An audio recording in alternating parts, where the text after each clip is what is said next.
start. So today we're going to talk about very exciting things. Today we'll finally get a sense of why topological insulators are topological and give like a hand-wavy argument for it. Hand-wavy because that's kind of the best the book gives, and so it's the best I can give right now, without reading more than the book that I've read. Okay. But of course, how can we do anything if we don't start with, once again, a bit more of the usual review that we always do? Well, that I always do. So let's just have kind of in the back of our heads that we have what? So we started with, how best to put this? We started with some kind of periodic system.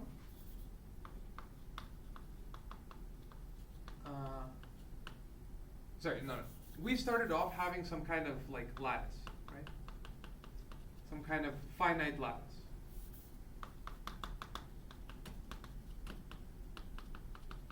Okay, whatever it was. I'll draw a one-dimensional case. Today we're going to actually start talking about 2 dimensions. But suppose we had, something like this. Okay, and we had this tight binding Hamiltonian, where the tight binding Hamiltonian had some sort of hoppings, okay, between the atoms, okay. And then we realized, hey, this finite lattice, we can impose periodic boundary conditions. With a wrong color.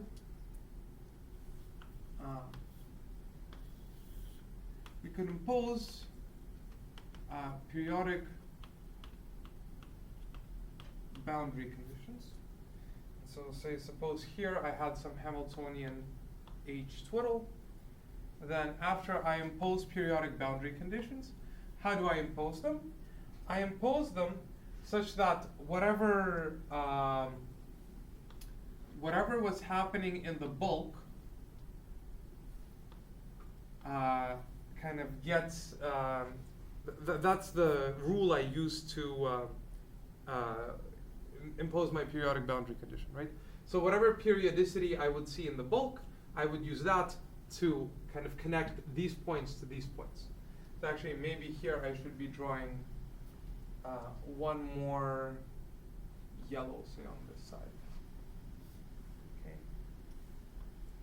And so if here I had these kinds of hoppings, now I kind of add this kind of hopping to make my system periodic. Okay. And once I make my system periodic, I get some kind of new Hamiltonian. Do you agree that that's really what I did? I coupled kind of one edge to the other edge to make it periodic, and so I got this new Hamiltonian that's now a periodic Hamiltonian. Okay? Very good. And so actually, I think last week we called this map pi, of taking like a finite tight binding Hamiltonian and turning it into a periodic one. We called that map pi. Okay? Very good. And maybe we'll keep calling that pi. Good. And now we then talked about solving the periodic problem. So solve. Maybe I want to use a different color. Let's use this one. So solve periodic problem.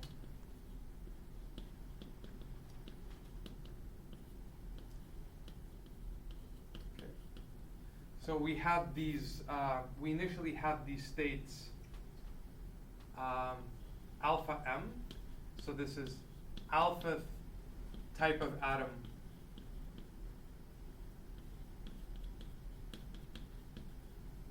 in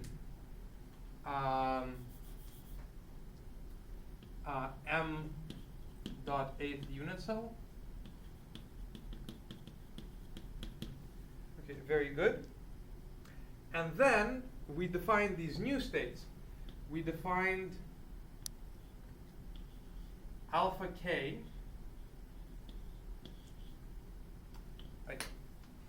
as this kind of, maybe I should give it more space.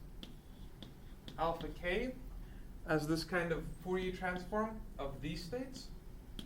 Have 1 over root n maybe, something like this. Sum over all the unit cells, e to the I k dot m dot a, and then I sum over these, okay? And then we also defined a similar state, which differs a little bit by a phase, alpha k twiddle. It was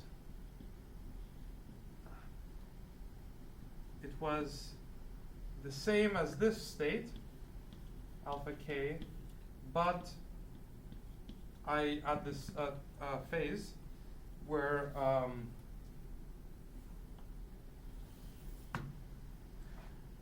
tau alpha is the position of alpha atom within the unit cell.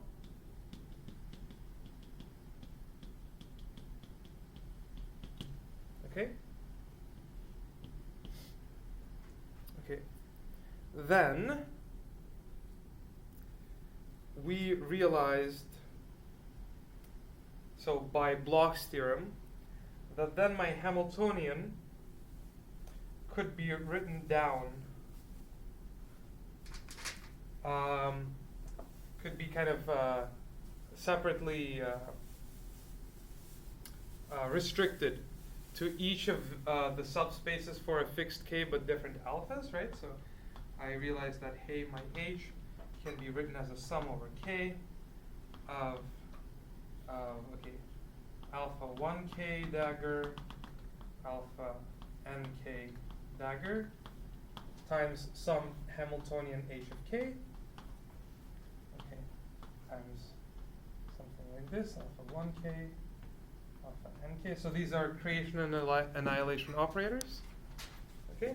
And then we said, okay, now this is like just some n by n matrix, where n is the number of different types of atoms I have, maybe not just atoms but also orbitals on them. Okay, that's good. And then I said, okay, let's, I can just diagonalize this because it's an n by n matrix. So for every k, I have, okay, some eigenstates. Very good. And so now I get, what? And so now let's write down these eigenstates. So let's call it, sure, let's call it psi k be an eigenstate of h of k. Right, so it's an eigenstate of the Hamiltonian for a given momentum. And so then we chose the notation, and I don't know if this will be at all visible. Also, let me know if the light is shining too bright and you can't, so there's like glare or something. And so then, you know what, I'll write it up here. There's not much space. Then we chose the convention that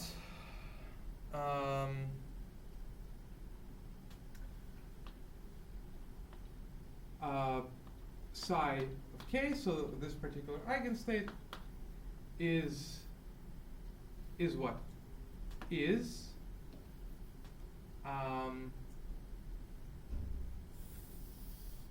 that this particular eigenstate, we'll write it like this.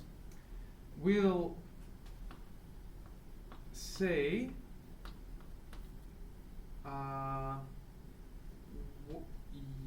psi alpha k alpha, and then u alpha k.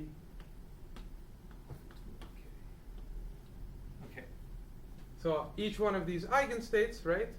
This is an eigenstate of this Hamiltonian, right? This matrix has the basis of these either alpha k's or alpha twiddle k's. Do you agree? And so I can just, all I'm saying is that I can write down my eigenstate in either this basis or this basis. Okay, that's all I said. But what's important is just that these coefficients, these ones we call psi, and these ones we will call u. That's the, just notation. Okay. At some point we also might stop to watch the sunset, but that's okay. Very good. Okay, so this was the setup. We've talked about this like every time we meet at this point. Very good. And so now let's start quickly going back to what we discussed last week. What did we discuss last week? Last week, we realized that, wait a second, okay, I have these eigenstates, I also have the eigenvalues, so the energies. So I can plot these energies as some function of my momentum k. Do you agree? And the argument was, suppose I had bands that looked kind of like this. So there was some kind of finite gap. Do you agree? So this is E, this is K. So I'm just plotting the eigenvalues of this h of k for every momentum k. Okay? And so the argument was, if there is a gap, okay, then this has to be an insulator. Okay? Because, insulator if bottom band is filled.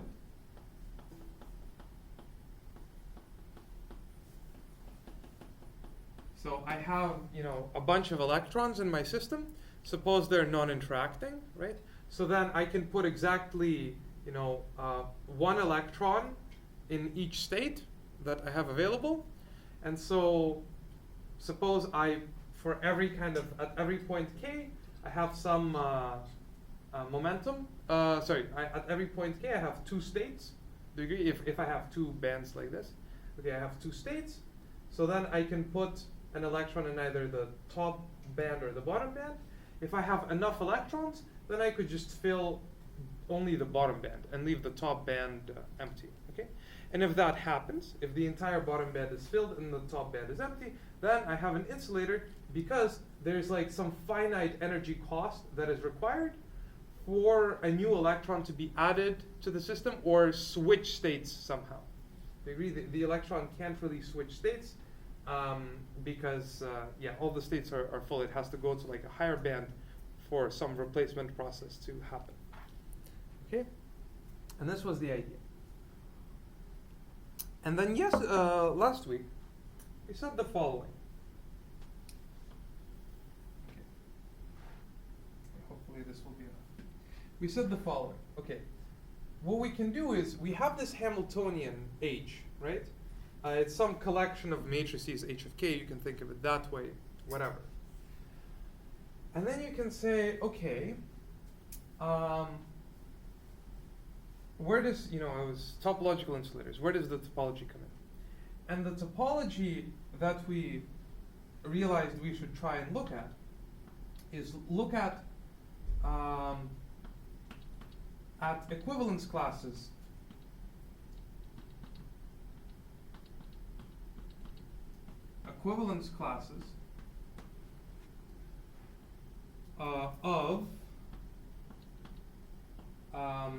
of my Hamiltonian H under homotopy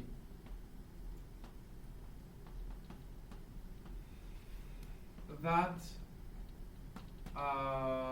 preserves the gap.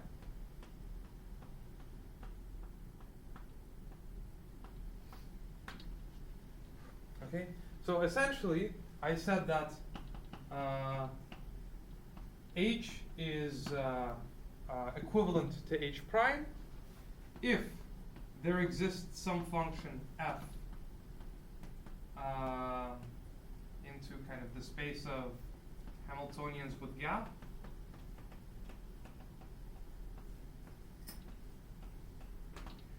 Such that f of 0 equals h, f of 1 is equal to h prime, and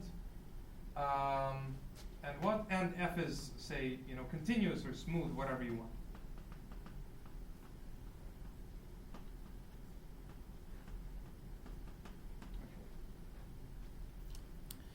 And so the one thing that we'd like to do is kind of try and see, okay, can I classify, these Hamiltonians by this homotopy, right? So using this homotopy, where I look at equivalence classes, so sets where all the Hamiltonians are equivalent to each other, if I can deform one into the other. Okay? This is what we wanted to do. And why did we want to do this? Because we were hoping that two is why did we want to do this? We wanted to one argument that I kind of made but didn't prove or justify, and I don't think I'll justify it now either, but the point was that you can have similar equivalence relation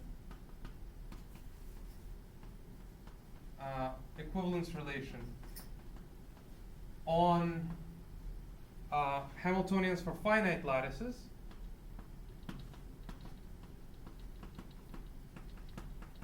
okay. I can have equivalence classes there. Okay.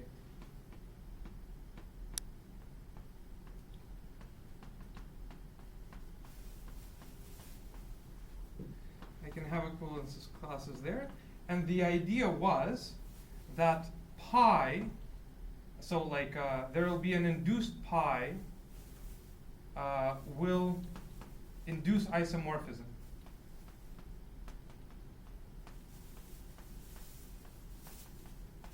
Between these sets of equivalence classes, meaning that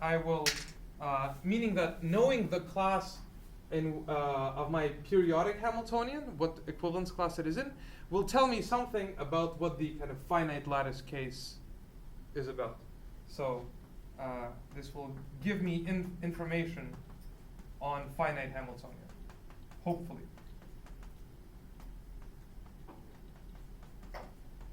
Right, I have some periodic system, right? I know how to solve it. I don't really know how to solve the finite one without, just making some crazy huge matrix and just diagonalizing it numerically. So perhaps, if I classify these periodic Hamiltonians with some equivalence relation, and then there's a similar equivalence relation on the finite lattice which I can impose, and then if you trust my claim that this way of periodizing a finite Hamiltonian into periodic one, this pi will give you an isomorphism between the equivalence classes there and equivalence classes there, then maybe that will tell me something. Okay. Stop here for a second for questions, if there are any. Pour myself more tea. We're making good time. Okay, and so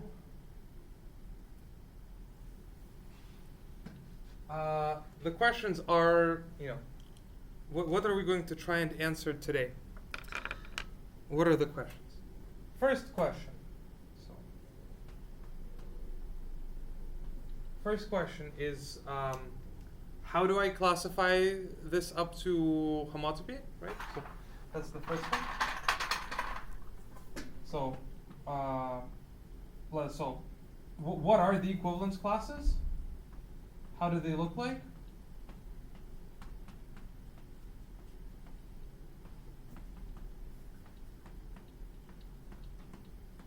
Okay. And two is how do I interpret them? So, sorry, not how to interpret them, but what does this tell me about the finite system?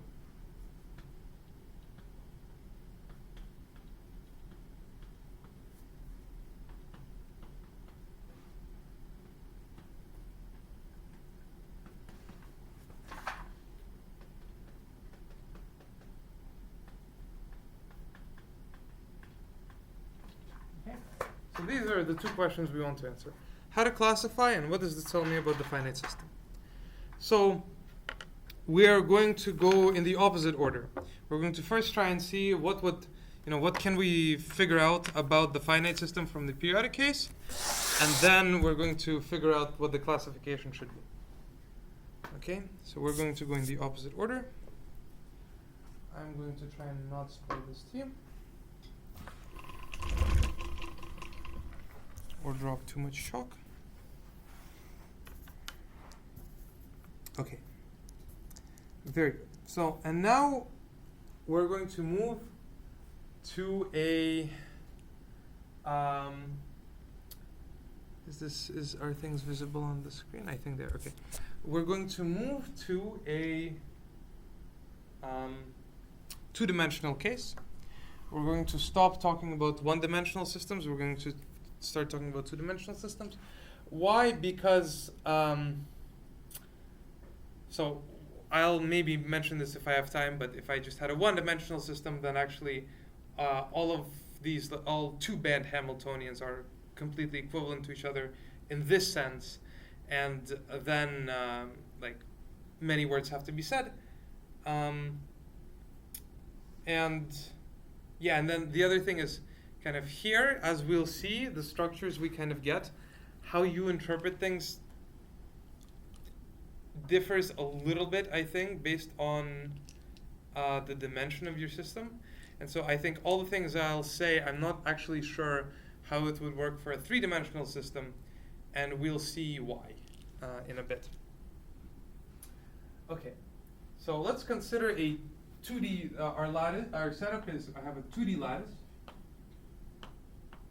Okay, and then I have all of the notation from before.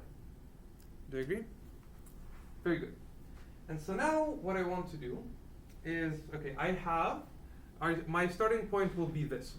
So, say I've done this whole process, I've gotten these Hamiltonians, I figured out what they are, I have diagonalized them, I have my eigenstates, I have my eigenenergies, okay, and that's where I am. And then suppose, so let's keep it simple, and I guess you don't need to assume this, but I'll say for now, suppose this is a 2D lattice, and I have two bands.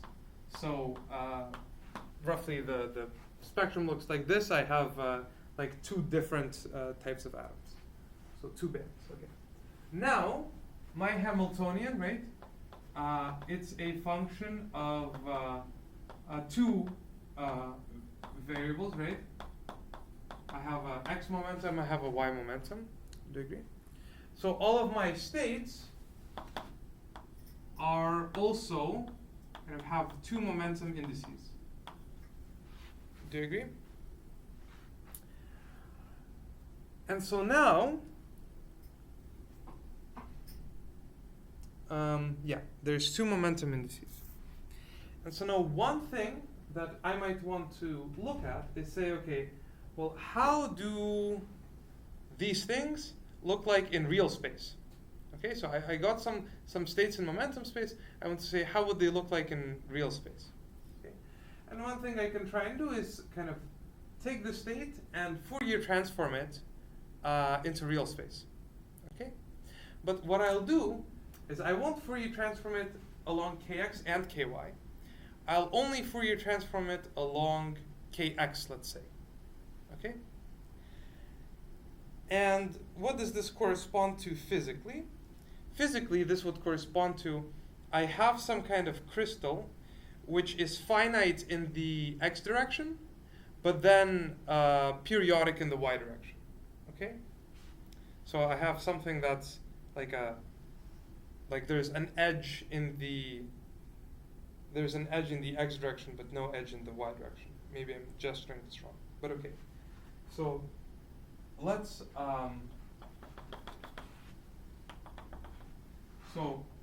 suppose a finite in x direction, periodic in y. So what I would do is take partial Fourier transform.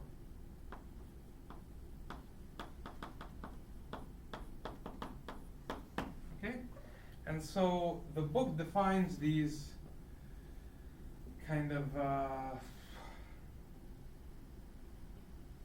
psi, I think they do psi sub m ky states, okay, which is just a Fourier transform back,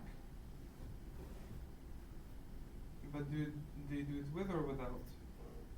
Yeah, I think they do it without, whatever. So maybe there's a 1 over root n somewhere here. I kx dot mx, so this is mx.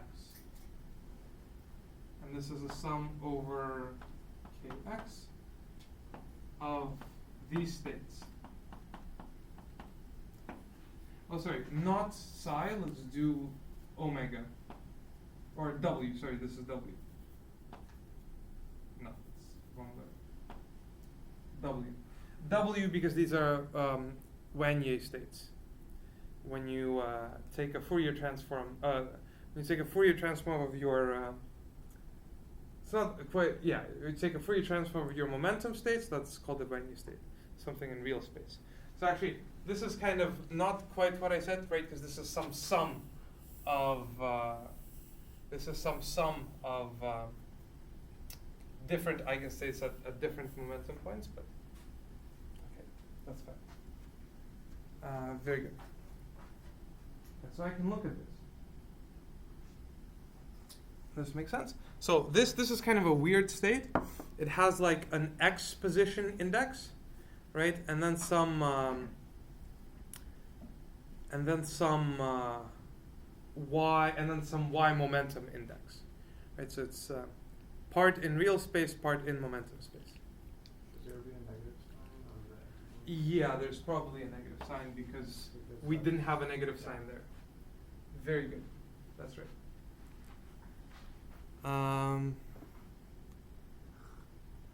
Okay. And so now I've constructed this state in this way. I did a partial Fourier transform just in the x direction.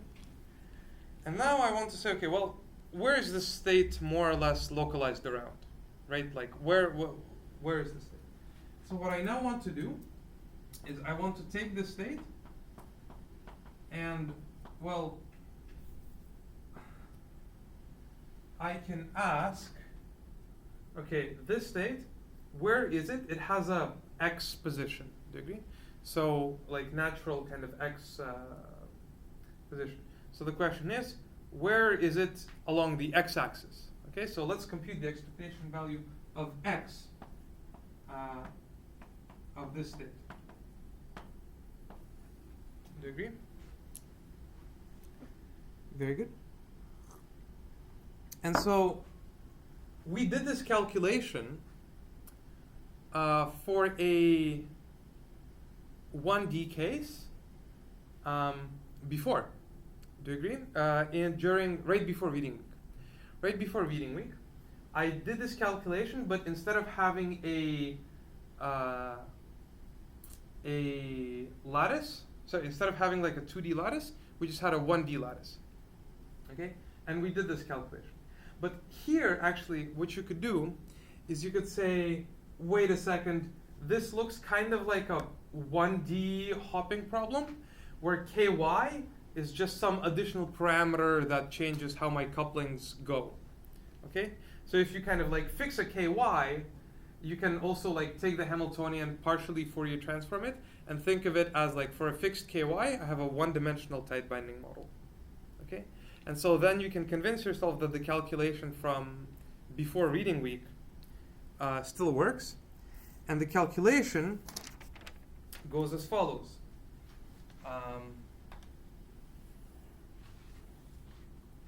This is the I times the sum over alpha. Is it just alpha? Sorry, it's alpha and I think, no. So I'll just do it like this. It's the integral of a twiddle of, ax as a function of kx, ky dkx. So this is kind of from 0 to pi over 2 cross the fixed ky that we have. Okay, but where this was what? This was the connection. So ax kx ky was the sum over alpha of u alpha k times the derivative in kx direction of u alpha k. And there was maybe an I over here. Okay? Is it kind of visible? Yeah, it's kind of visible. Good. Do you agree? This was the argument. Okay.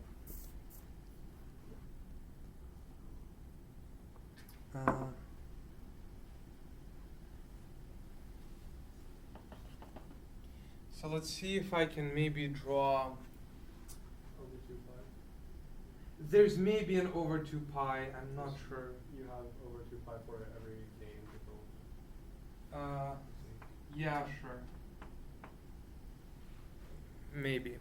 I don't like. It's just notation. Yeah, that's true. They're like, it's either here or it's already in there, and I'm forgetting it there, or it's somewhere else.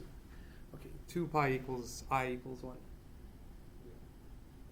Actually, I actually like matters. 2 pi less 1. Okay.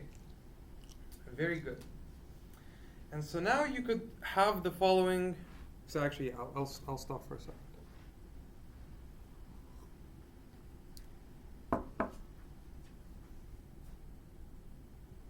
Yeah. So what do I have? We have some finite crystal. Do you agree? But it's we say that okay, in the x direction, the crystal is finite. In the y direction, there is some kind of coupling. This is maybe the wrong diagram to draw, but the point is that this is not a magnetic field. This is just, I'm saying that kind of this edge is coupled to this edge. So there is a periodicity this way. But then the edges on the x direction are uncoupled. Okay. So then I get these states indexed by ky and mx, which have like this average position along the x direction, whatever that may mean. Okay. And once again, kind of the sneaky thing that I just did here is that this calculation that we made, we did it like assuming that the system is periodic in the x direction, right? Because this is something about the block states, right? So I'm being sneaky here, but okay, this is a calculation for the periodic system. But suppose it's not it's a good enough approximation for some non-periodic thing as well. So this is a point where it's a bit unclear if this is valid to do, but at the end of the day, it gives me the right answer. So. I think you have a complex conjugate for the first view. Oh yeah, that's true. That's true. Yes. And also, doesn't that imply that you could have like a expectation value of a complex number? Like your position could be complex? My position could be complex? Because your No, potential- because your Berry potential is complex. You have to show like the thing inside is like purely imaginary. So yes, that's true. And so that's a hard thing to show in the general case. Is there like a easy way of justifying it? The easy way of justifying it is to go back and think of what a connection is, and then realizing that my connection will just the point will be is that this thing has to be complex, because here I am taking the derivative of my wave function, but this only can differ by some phase. right? Like I have some, like how people write this often is they write this as I have my my thing, and then I take a derivative, well, a certain kind of derivative with respect to kx, whatever this means. Do you agree? And so this inner product itself should always be 1, regardless of what k it is. So at best, I can be switching just by some phase. Do you agree? And so if I'm just changing around by a phase, the thing I get from here will just be some I times some complex number. And so I add another I here to kill that complex number. So this is always a real number. And so another way is you can remember like, oh, a connection tells me like some parallel transport along along whatever vector bundle that I have. But this parallel transport along this vector bundle, once again, like, I mean, it's the same thing I just said with like each of the ikx, because I always have a normalized state at most, the phase changes. So after I take the derivative, I'll just get an I at best. I times something, and then the other I kills it. The way I've learned it was, like, if you take differentiation of the normalization condition Mhm. to 0, then that same losing product rule, you can get like a... Yeah, that's the same thing as just saying that the Lie algebra of U1 is just some are skew anti-Hermitian matrices, or well, of SUN are anti-Hermitian matrices. So you have to have like an I in there. Okay, doesn't matter. So, it's all the same. All the same argument. Okay. Good. And so I have kind of this edge identified with this edge, right? And so that means that for this kind of recall that then the ky parameter lives on a circle, right? Okay. So the ky has to be really periodic. The Hamiltonian has to be periodic in ky. Do you agree? So then one interesting question that we could ask ourselves. One interesting question.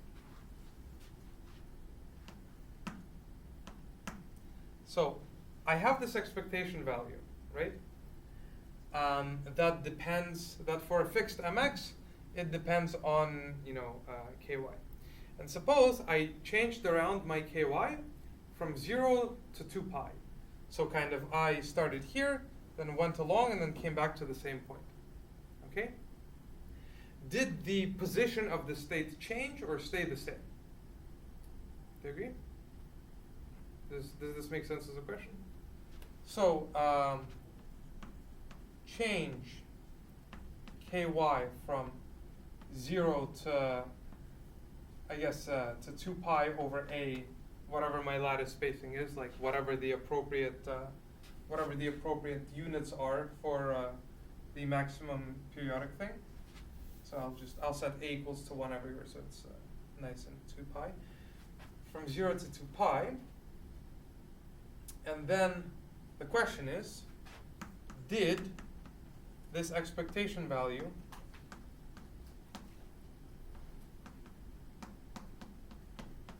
change?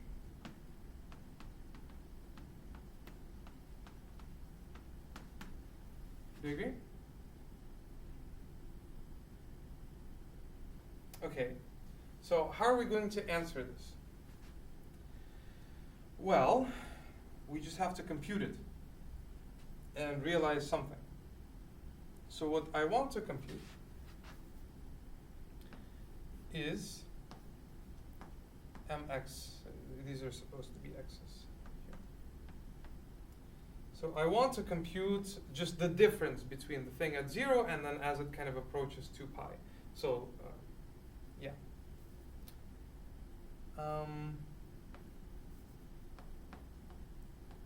So at kind of 0 approaching from positive, 0 approaching from positive, and then minus, or maybe I want the other way. I want, let's do 2 pi approaching from negative, yeah. to pi approaching from negative to pi approaching from negative minus this thing approaching from positive. A 0 from positive.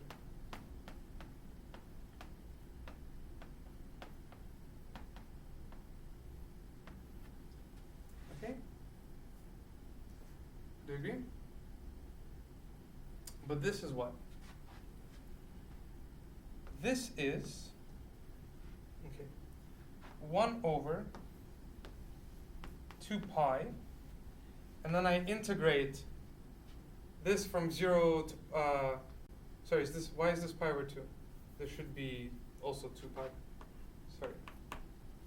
Okay. I integrate this from 0 to pi at 0. I have as ky approaches 0. 0 cross 2 pi at 0 plus. This connection x. My dkx. And then I subtract, oh sorry, not, once again it's 2 pi. 2 pi minus. Okay, minus the integral of the same thing, but over a different slice. 0 plus.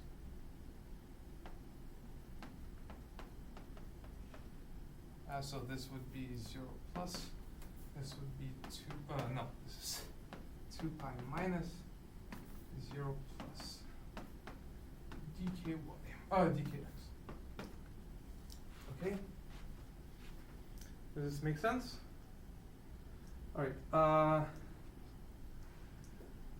This is a very pretty board, but I think I'll have to erase this board. And I'll actually take a photo of it. For no particular reason.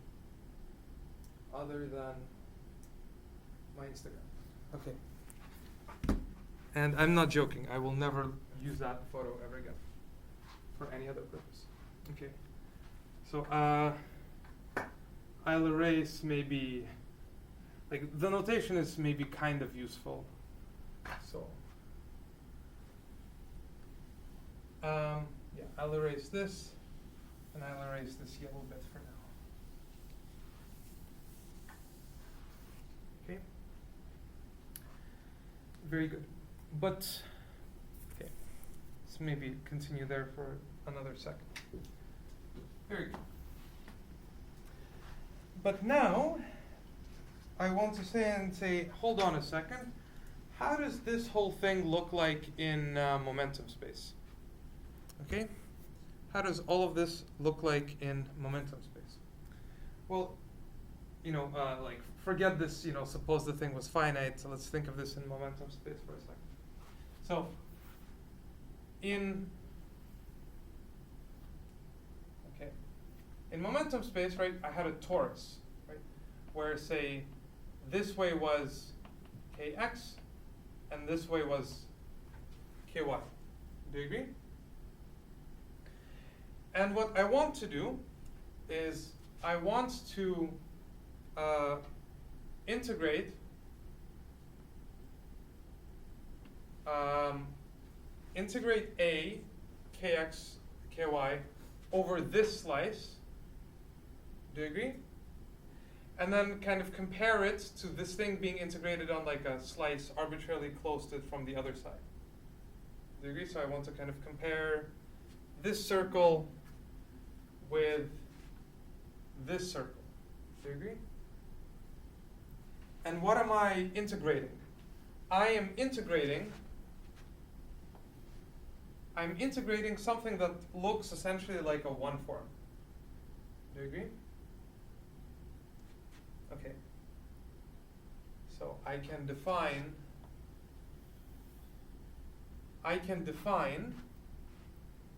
this is where I have to be careful, because this is kind of tricky. Okay.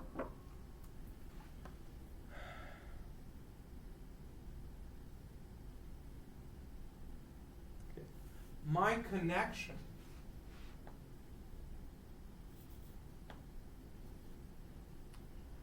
was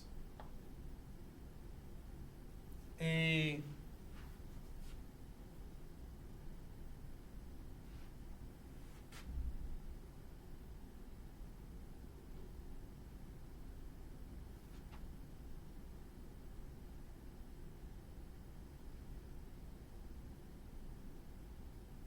just give me a moment.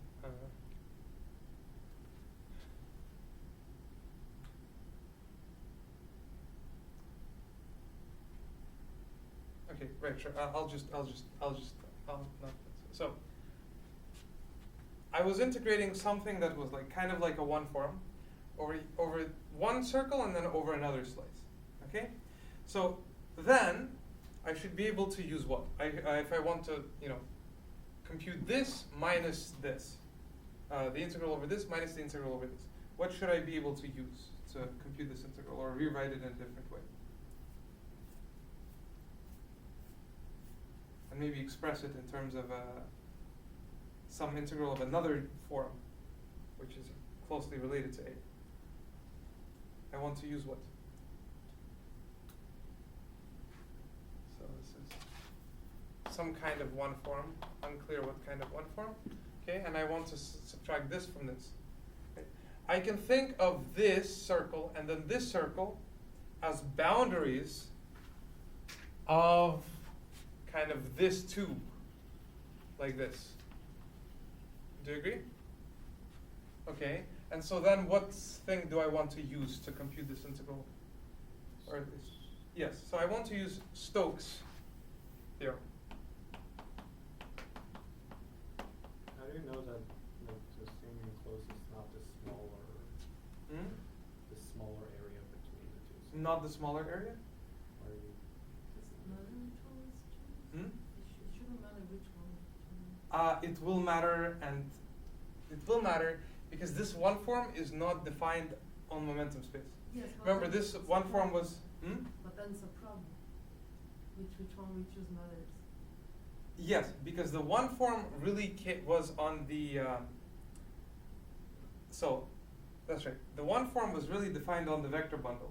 Do you agree? Mm-hmm. And so then that gives me, I can like do a pullback of a form on the base manifold. Do you agree? But then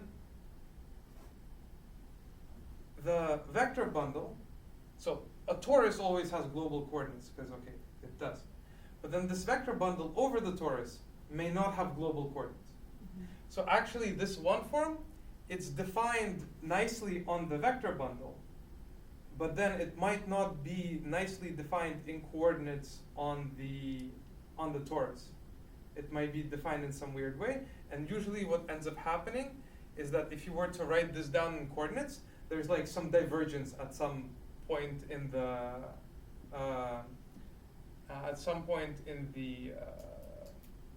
momentum torus. In one choice of coordinates, it looks like this has a divergence, and then if you go to other coordinates, it will look like there's a divergence somewhere else.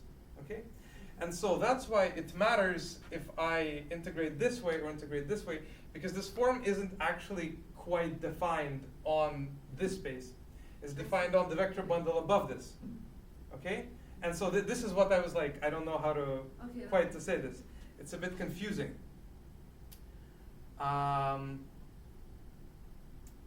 Yes, so let's see if I can try and draw a better picture. We had our, also I said a while ago, I did say what the vector bundle was, right? Maybe, okay, we'll repeat it again. So I had some vector bundle above my torus, and this was my momentum, well, no, let's not do it like this. Let's draw it even more confusingly. Let's draw it like this. And then kind of at every point I have a, okay, at every point I have a, say, two-dimensional Hilbert space because we're looking at this two-band model, okay? And then what I said is I have the bottom band and I have the top band, do you agree? And what I can do is at every point, I have, okay, one vector for the top eigenvalue and one vector for the bottom eigenvalue. So let's keep track of only the one with the of the bottom eigenvalue, okay? And so at every point, I kind of have a, whoops, no. Okay, at every point I have some eigenvectors, whatever they are, but then let's choose to keep track of only the eigenvector of the bottom band. Bottom band, so lowest eigenvalue, okay? And so this way, this is, if you looked at the whole thing, it's just C2 cross the torus, trivial. But then I look at the subbundle and I get something non-trivial, okay? And on this vector bundle, I had a one-form connection, okay, with values in whatever, but forget about all of this like principal bundle stuff. For now, just say like, oh, I have some one form on here with like complex numbers as values because you want symmetry, so we can do that, okay? And so down here, right? This gives some. So in coordinates, coordinates lets you define a form on here.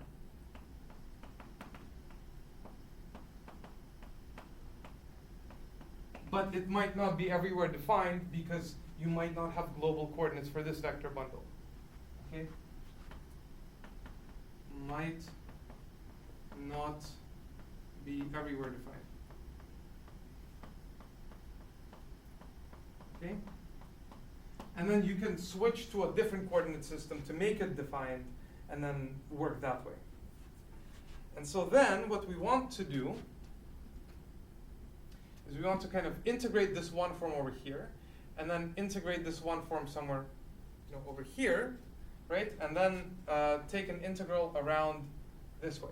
So why does this, why does the direction matter, right? Because I said, let's increase ky from 0 to 2 pi, right? That corresponds to me like parallel transporting around my vector bundle from 0 to 2 pi, do you agree? But then that parallel transport, that parallel transport depends on the homotopy class of path, right? And a path from 0 to 2 pi is not the same as a path just from just a trivial path. Okay, so that's why going this way, matters versus not this way, because this actually corresponds to doing some parallel transport in this vector bundle up here. Okay, these are just words. Good. And so, yeah, so roughly like whatever I do, I want to kind of do it up here and then bring it back here in some coordinate chart for the vector bundle. And so what I want to do is kind of in coordinates,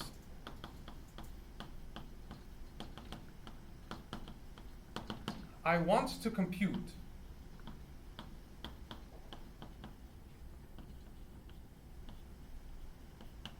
I want to compute, so in coordinates I can say that I have this differential form which is like ax dkx plus ay dky.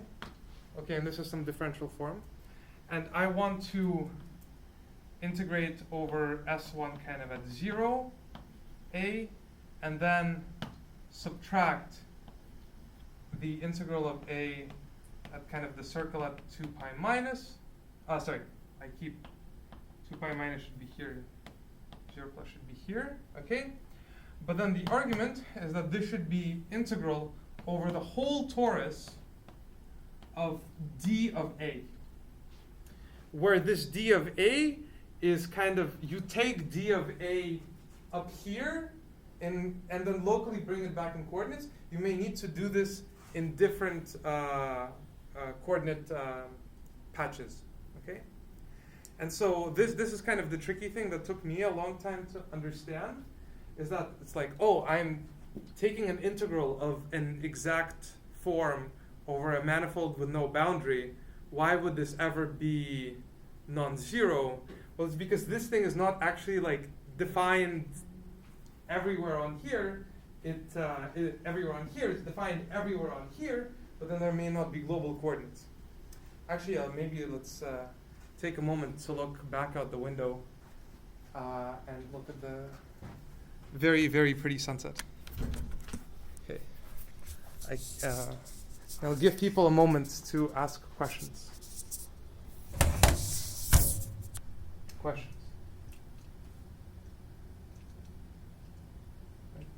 So this A object is not necessarily defined everywhere if the vector bundle is non-trivial, and it also is maybe and by extent this D of A object is maybe not defined everywhere as well. Okay, in a single coordinate chart, like I can always do some kind of transformation, and of course, you can check that for the specific case of having U1 gauge group, so specifically for having a line bundle, meaning that we're only keeping track of a single band, you get that this integral never depends on the choice of coordinates ever. But that might not be true in the case when you have like multiple bands that you include. And so you have to be more careful there. Okay? Right, and be like, because, and so this object, we will call this this thing dA, we will call this the curvature. We'll call this F, and this will be the curvature. Okay, and so this is something that I'm defining kind of in coordinates, and I'm saying that, okay, it might, not quite be, actually, sorry, I think the curvature in the end will be gauge invariant, but this connection is, could, you might diverge and you might need something. Okay, but maybe I need to think about that, I don't fully understand.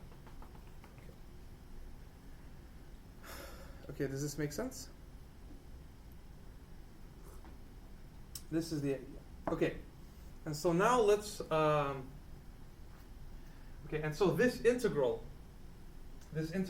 of the curvature, so integral over the Berlin zone of the curvature is often called is often written as C, and it's called the Chern number.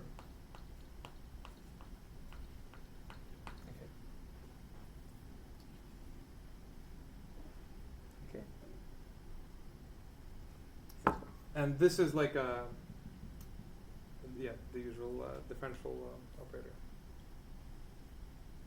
Okay. So I think the point is that this dA thing might be nicely defined on the torus, but it just might not be. It will no longer be an exact form. Right? It looks like it's an exact form, but because this A thing is not well defined, once you do dA, actually, for U1, so for a single band, this will be gauge invariant. I think you can like compute in coordinates and show that if you change your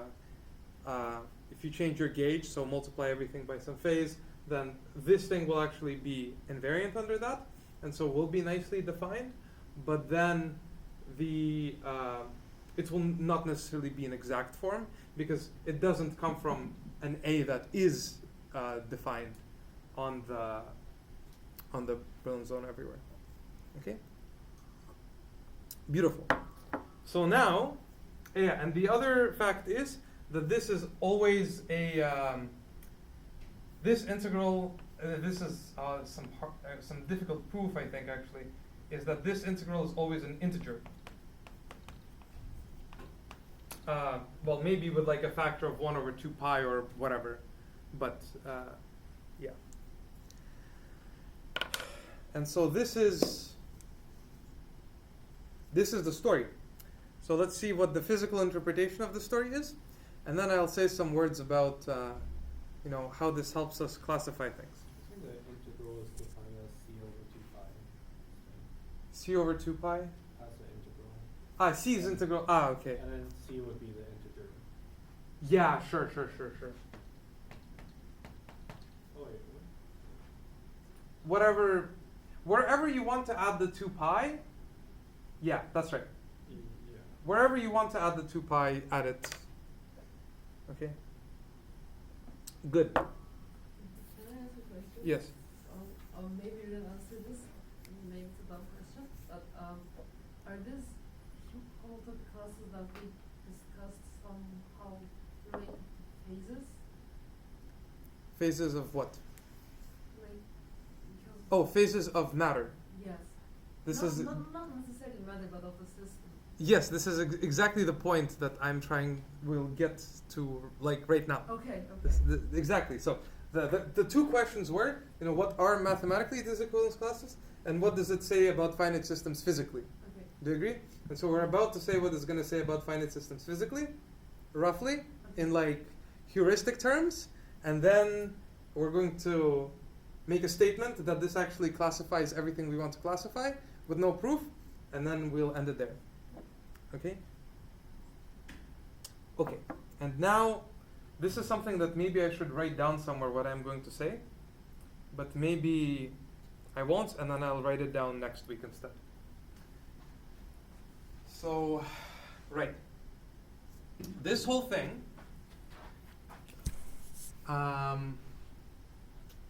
okay, you know what, can I erase this board now? I think this makes sense. Yeah. I'll maybe need to rewrite this and rewrite this.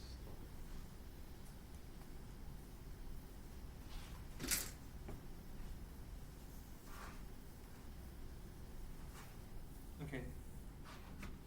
Because I feel like I should write these words down so that people, when people prepare the presentation, they can just look at the board and just copy it to the slide and think about it later. But what's the idea? The idea is, what did we compute? So we had this partial Fourier transform, right? We took a partial Fourier transform of kx dot mx dot a dot, well, I guess dot ax, whatever.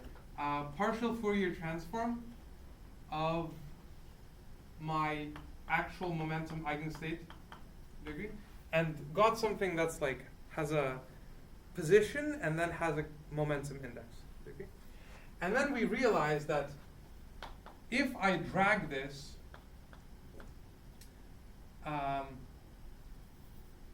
if I drag ky from 0 to 2 pi, okay, then this expectation value of this thing in real space, of the x position of this thing in real space, not the y position, right? So the change in this thing, so maybe let's do it at, okay, 2 pi, let's write it again, 2 pi minus, okay, the same thing at 0,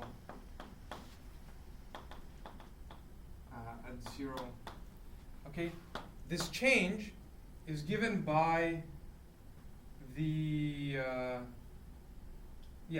like 2 pi times the Chern number, okay, so this integral of the curvature, okay? Okay, very good. So we get that. Okay, this number, I claimed for you that it could be some 2 pi times an integer, so 0, 1, 2, 3, whatever. Okay, and so what do we get? We get that as I change my momentum around, I had some state, I have some kind of state, which as I change my momentum around, its x position changes from 0 to some 2 pi times some integer, right? That's what this expectation value says, right? I changed around my momentum, and so my state changed position in real space somehow, in along the x direction. Do you agree? Okay, wait a second. So this means some state moved as ky changed. Okay? Do you agree with me? But what does like some state for a fermion moving mean, right?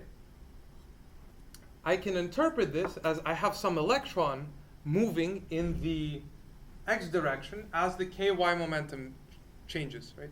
If its y momentum changes, then the electron, if the y momentum changes and kind of goes back to where it was initially, then the electron actually moved in the x direction.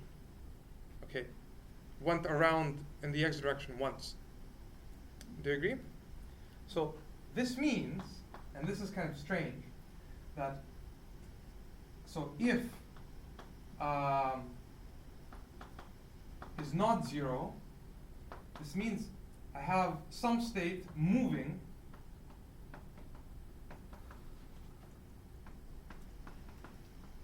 which means that I have charge transport.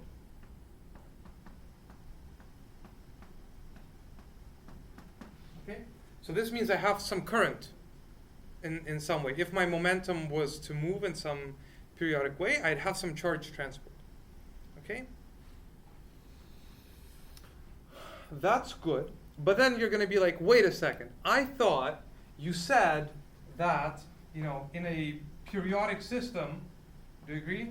In a periodic system, I have a gap.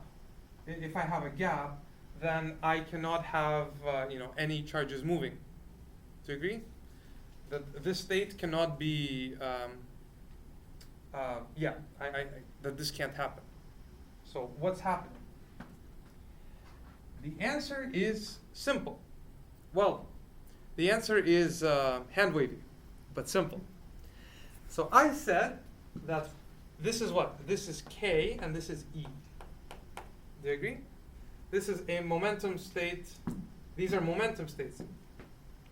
But what was this was? This was the state with Ky momentum, but it's at the end of the day has an index in real space. Do you agree? And okay, in this picture, right? For a finite lattice, we said that okay, inside stuff looks periodic, but on the edges it might not be periodic. Do you agree? So inside of here, whatever that might mean, being inside of here, okay?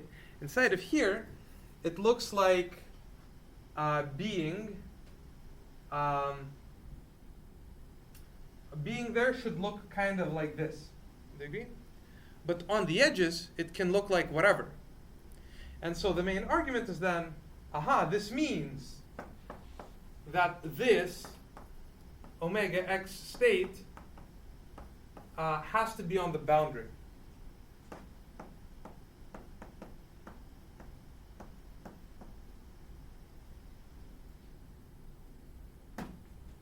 Do you agree? Why? Because look, I said that nothing can move in the bulk where stuff is periodic. So okay, if it's not in the bulk, then it has to be somewhere, because we computed it, you know, somewhere, and so I guess it has to be on the boundary.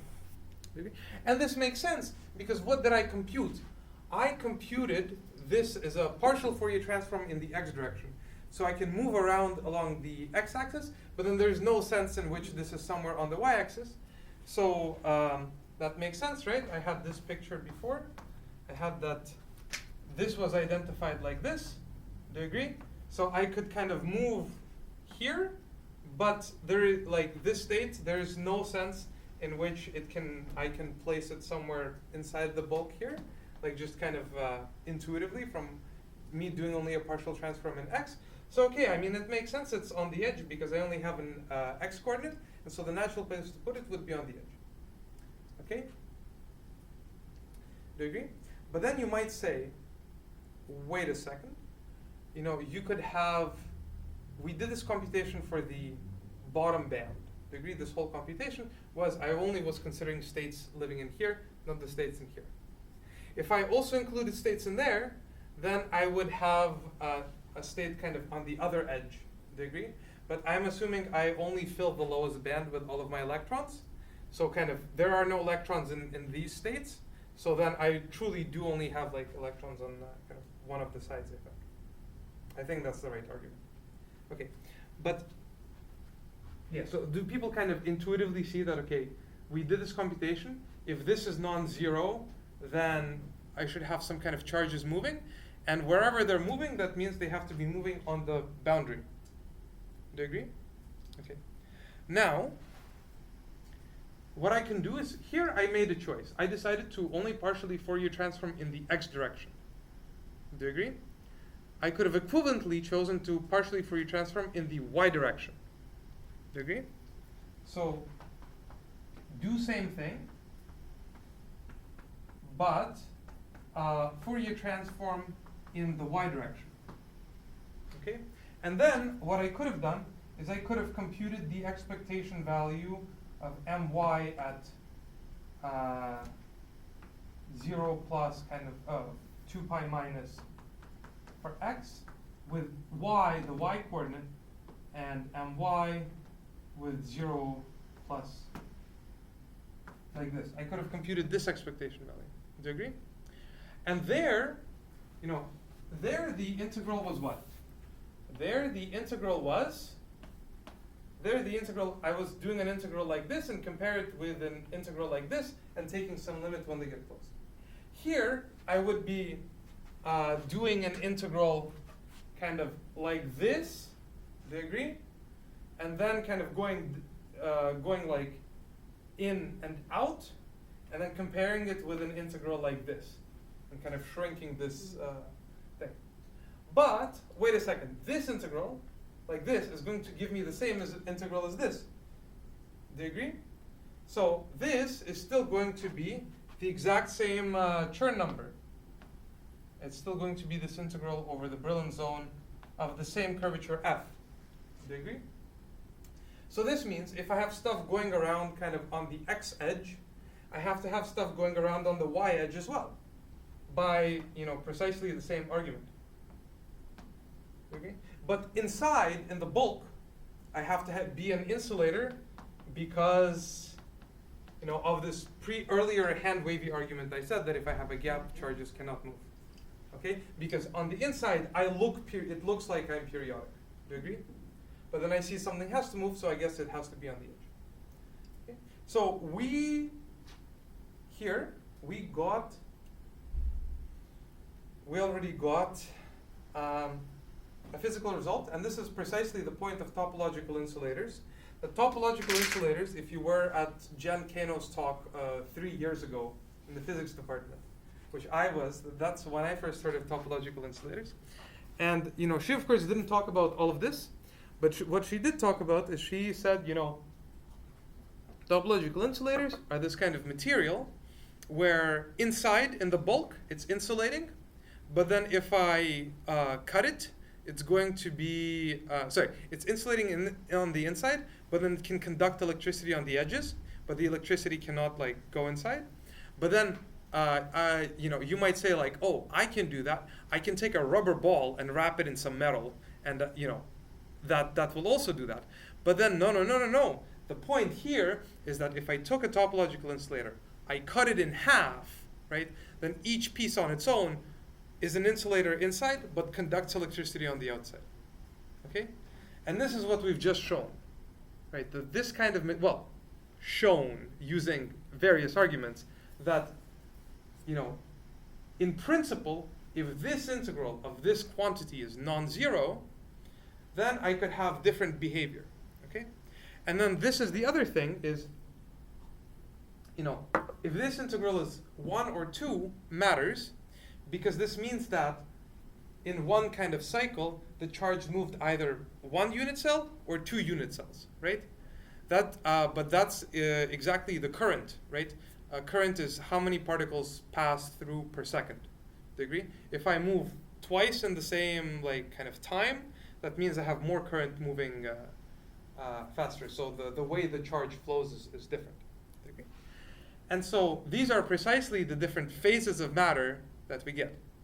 And now, okay, yeah.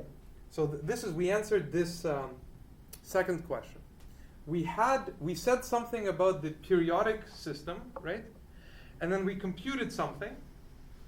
Do you agree? We computed something that depended on some, one form connection on some vector bundle. We computed this. And we realized that, okay, depending on if this number is 0, 1, 2, 3, or whatever, I have different behavior of the system, where if this is 0, then I have absolutely no currents on the edge, it's just an insulator everywhere. But if this is non-zero, then I could have a current on the edge. Okay? Other thing, yes. Good. So we got from some periodic argument, we managed to infer something about the finite system. Okay? Now, once again, this whole calculation was done assuming that we have a periodic system, and I'm claiming that it tells us something about the finite system. But, intuitively, once again, I have some state moving, it can't be in the bulk, so it has to be on the boundary. So, whatever. And then the second thing that I'm going to say is about this Chern number business, and then we'll stop. So this Chern number is actually precisely the thing that is my topological classification of my Hamiltonians. And I will say the logic, I will not prove it, and this logic is actually not entirely correct, but the idea is as follows. So, given Hamiltonian, right? For the bottom band, I got a vector bundle.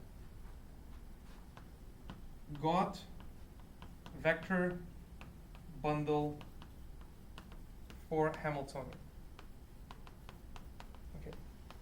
And as it turns out, so by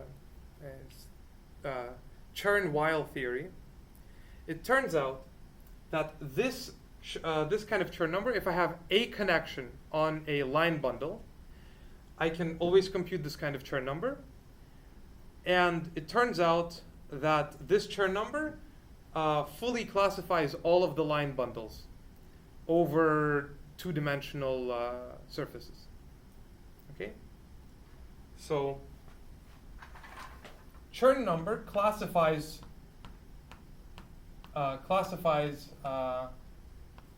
bundle.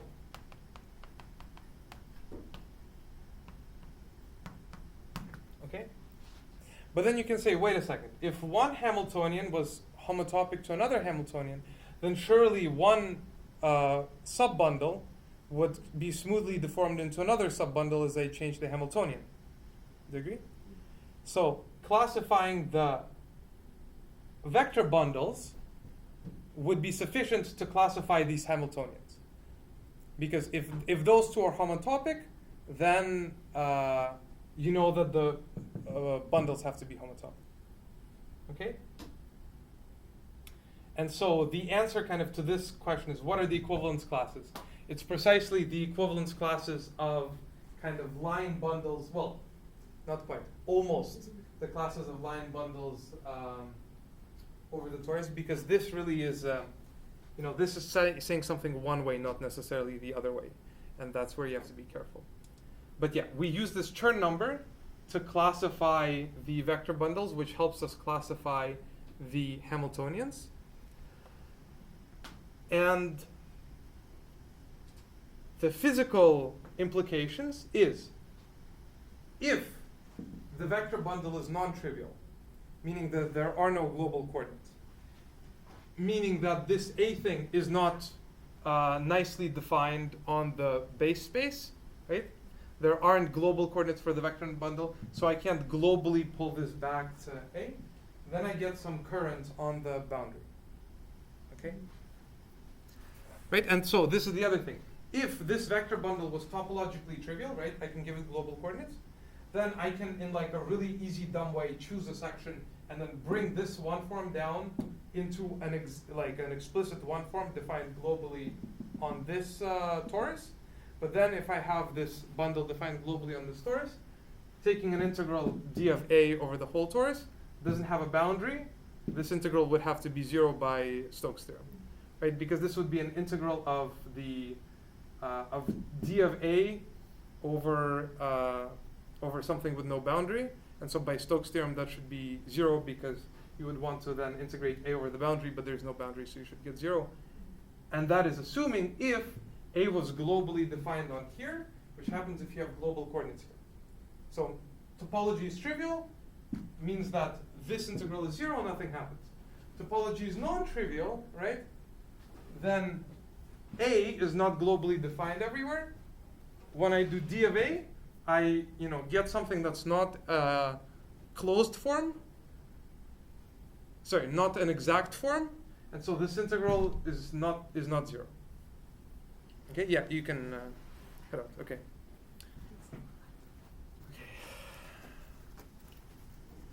Yes. So most people in the department will kind of ignore almost everything here except for maybe this integral and the fact that you get some current on the boundary. But I don't know. I think this is kind of an interesting discussion that the topology that people talk about is not a buzzword, as I many times initially thought. It's actually maybe there's something to it. Okay. How do we know the charges are going in opposite directions on the two edges? On the two Can it edges. just be like going both in positive x, So and then you have charge accumulating on one side? So that's right. So I think that should be easy to I think it should be easy to see because of this integral is the same for like any for x and y. So okay, suppose I was here, the charge moved over here, right? Then if I was in y, then the charge should also move in like positive y direction because the integral is the same. And once I get to here, what is this? Once I get to here, well, this point is the same as this point is the same as this point. There should be some simple argument. I just don't see it immediately off the top of my head.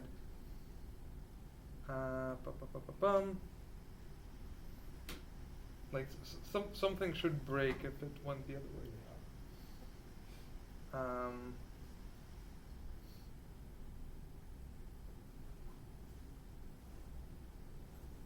Well, I guess the argument would be like I have a single state, right?